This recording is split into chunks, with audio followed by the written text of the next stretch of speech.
Australia has been successful to maintain a global image of socially and economically stable country and had been an alluring destination for immigrants around the world. Melbourne is continuously being rated as the most livable city in the world since quite some years. The city has been welcoming to immigrants and offer unlimited impartial opportunities to everyone. But the images on the doorsteps of skyscraping buildings and outside gigantic shopping malls tell another side of the story. The homeless people begging on the streets of Melbourne City comes as a dark surprise to the visitors. The sight left the tourists and the immigrants into astonishment and projects a scene which is very far from what they had expected. I laid carpet on my life, carpet opening, strenuous work, but yeah, body's battered and bruised over the years. So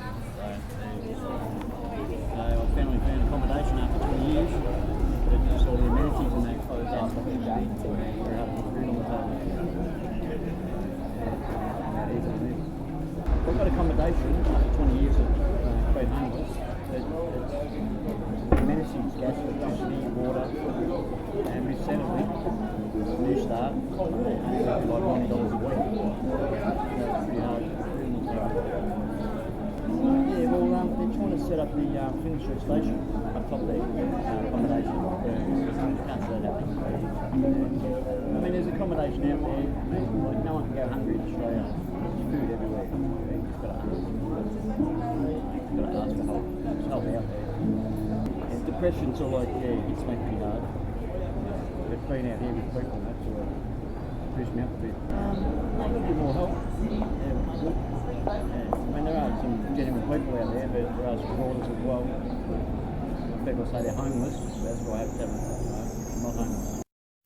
According to the 2011 Census of Housing and Population conducted by the Australian Bureau of Statistics, the total number of homeless people in Australia is around 100,000, which is 0.5 of the total population. According to the survey, 50 people out of every 10,000 people in Australia are homeless.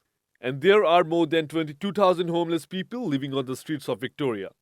It is an alarming number and raises several questions on the education system and the employment criteria in Melbourne City and all over Australia.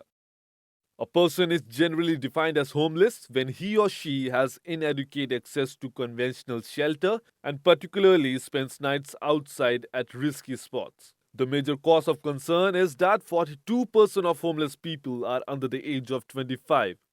24-year-old Rachel, even after being well educated and having some marketing experience and hairdressing skills, spends her day on the streets begging for attention and care. I was in a relationship where I was abused. I no longer wanted to be abused by this person, so I left, which left me to the streets because I have no family, no friends, because they're all on drugs or in the same situation that I'm in, so they can't help me. Been to the places that are meant to help the homeless, but they keep pushing you aside or refer you somewhere else, and then that place will refer you to another place. I don't want to help the homeless. Sure. I mean, if I had money, they'd help you, but because I've got nothing, they don't want to help. Even the Salvation Army, they don't want to help. I feel sad, upset. And I what feel like I'm worth nothing. I feel like I want to die. friends, I feel more like life? I wanted to kill myself and end it. I feel sad. Bring jobs, more accommodation, more places where people can go, like more organisations where there's an orphanage where people can go sleep, eat, so there's no crime, so we don't have to do crime or beg on the streets for money. They just like sit down on you as if, oh my God, look at this person, or, you know, like we're nothing. Like, we're here just because, you know, they think that we're not homeless. They think that we just want the money for free. It's not that at all. It's people like me that are homeless and actually do need the money for somewhere to stay. Not for drugs, not for alcohol. I used to use drugs a long time ago. I don't use drugs anymore. I'm now 5 years clean, and people still don't want to help. Just help the homeless. How? Any food, or entertain, or even a room. Office, if they've got spare room, I'll pay the money to stay there. However, work for my money. But I can't get a job while I'm on the streets. No one wants to employ the homeless. But you're ready to work. Right. I have qualifications, but nobody wants to employ homeless people because we're not reliable. People sleeping on the streets in miserable conditions are seen around the city, and this sight is increasing by the passing of time. The main reason for increase in the number of homeless on the Melbourne streets is the rising cost of housing and the unstable economic and social instability in Victoria. There is a wide diversity of people going homeless for many reasons, which includes broken marriages, domestic violence, mental illness, or mental breakdown. But there are many programs run by government and voluntary organizations that aim to tackle homelessness by providing advice, financial support, a place to stay, and other assistance. They work for the deprived people and teach them new skills to survive on the streets rather than dying on the streets. Melbourne City Mission, Crisis Help Network, Melbourne Street to Home are some of the communities working to enhance the living of the needy people.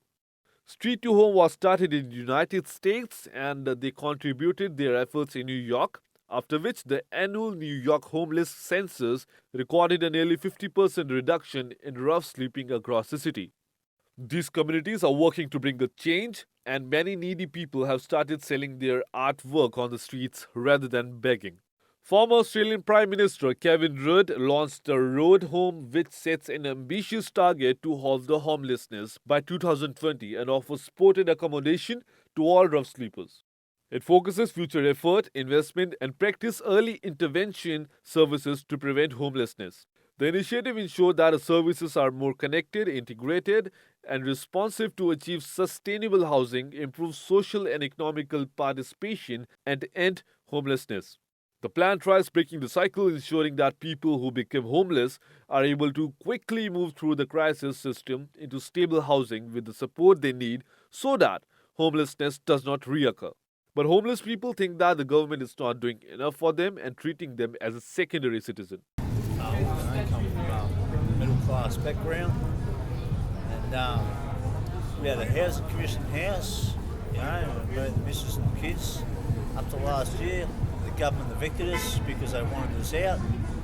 Bottom line, offered to pay them back rent, which it's a long story, but I won't go into that because I haven't got enough time.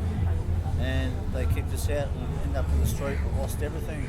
And here we are today, Here we are today, Sam. I've worked in building quite a long life, you see. Operator steel fixer, like trade. And when you're homeless, it's a situation where you've got no way to keep your tools. Your employer finds out you're homeless, they don't want to pay you. And the government doesn't want to help you. Does not want to help at all. It's a sad, sad place now, a really sad place. And if you get on the trains early in the morning, you'll see like a tent city of the trains. There's thousands of people living on the street. Yet we're still letting those people into our country, and we can't afford it. We don't want to be standing here begging for a room for the night. Don't see anyone but Australians doing it, though, do you? People begging on the streets are mostly seen addicted to drugs, exciting care, and suffering through barriers facing refugees under the debt or struggling through disability. Though they have been unsuccessful in making a living in Melbourne, homeless people still have a lot of expectations from the Australian government.